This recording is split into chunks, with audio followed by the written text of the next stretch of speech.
Christ followers have a burden to care for one another's burdens. Paul's command in verse 2 draws from this preceding verse. He uses the word burden here, baros.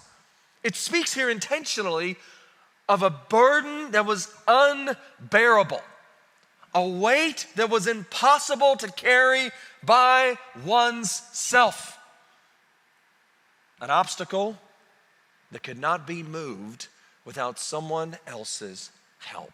In fact, we get our English word bear from this word burden right here.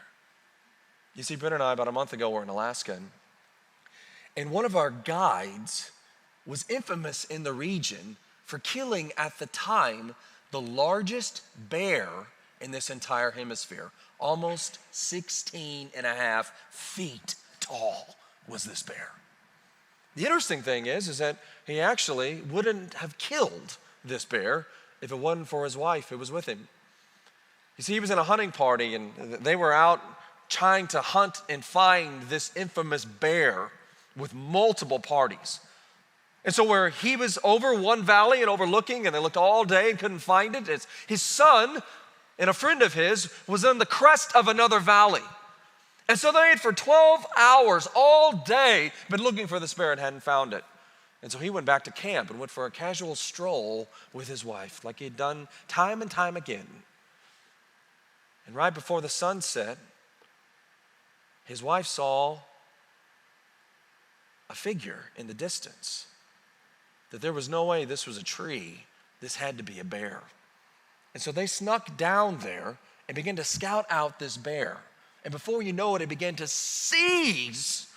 raise up both him and his wife. And so his wife was the one that said, "What are you waiting on? Shoot him!" And before he could grab his rifle, he grabbed his emergency pistol and shot this bear, who took off and fled in the opposite direction.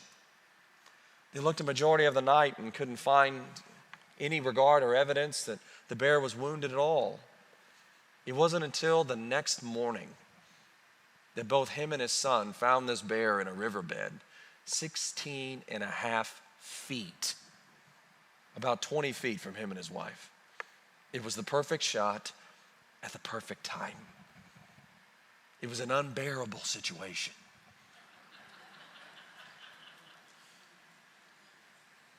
And he had a helpmate who at the right time gave him the right counsel. In fact, I can't wait to use this for the next wedding I do and add this to our vows. For better or worse, for richer or for poor, if a bear ever attacks, I do. We're to bear one another's burdens. You see, burdens burden us all. Remember what Jesus says in John 16, verse 33? And upon this world you will have tribulation. There will be trying times that will come, our King says. But he says, take heart, for I've overcome the world.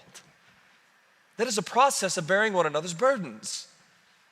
It is another Christ follower who comes alongside you and says, take heart. He has overcome the world. Burdens come in innumerable forms. They're unavoidable. All of us have personal faults and tensions and grieves. That is why Paul says and commands us, we're to bear one another's burdens. Now here's what I've found in doing this in over 35 years in following the Lord. Successes connect us to people, but burdens connect us with people. Have you noticed that? So praise God for his blessings.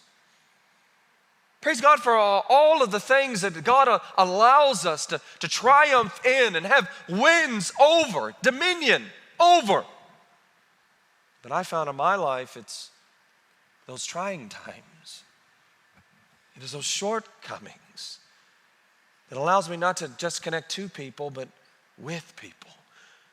Can I tell you there's something to that? In fact, did you realize that over 20 times in the New Testament, we are commanded to be with one another? That we are to, as the author of Hebrews says in Hebrews 10:24, stir one another up to live in love and to thrive in good works.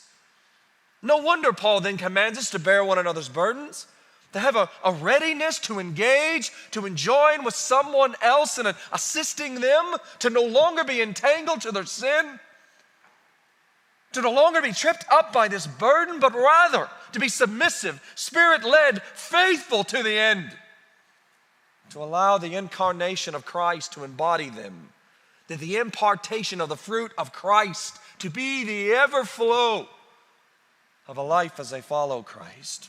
No wonder we are commanded to bear one another's burdens. Paul says we're to do this in such a way that we're to let, in verse 4, each one test his own work. And then his reason is to boast will be in himself alone, not in his neighbor, for each one will have to bear his own load. Now, one of Paul's intentions while addressing restoration is to guard against the deceitfulness of the pride of the restorer, to make sure your heart is in the right place.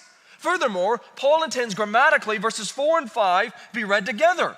He stresses here personal responsibility in the most copious sense. The word test here, for instance, in verse 4, it speaks of a refining testing of gold to determine its purity. We're to examine our own heart, our priorities, our choices, our attitudes, our actions. We're to boast only in the Lord's work, not in our own. Why? Verse 5, for each one will bear his own load. And you say, wait a minute, isn't that contradictory to what Paul says in verse 2? No. You want to know why?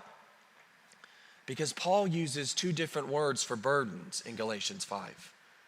In verse 2, he uses the word beros, this unbearable load, impossible to carry by one person. In verse 5, he uses a word for, are you ready for this? Traveler's pack. It's a backpack. He renders it in a future tense. It is alluding to the inevitable, humble acknowledgement of all Spirit-led Christ followers who will have burdens in our life. All of us will have unique spiritual obligations. We'll have decisions that we'll make in this life. But ultimately, we will give an account, each one to his own burdens, to the Lord himself. And so we keep this future date in view as we work out and walk in the Spirit.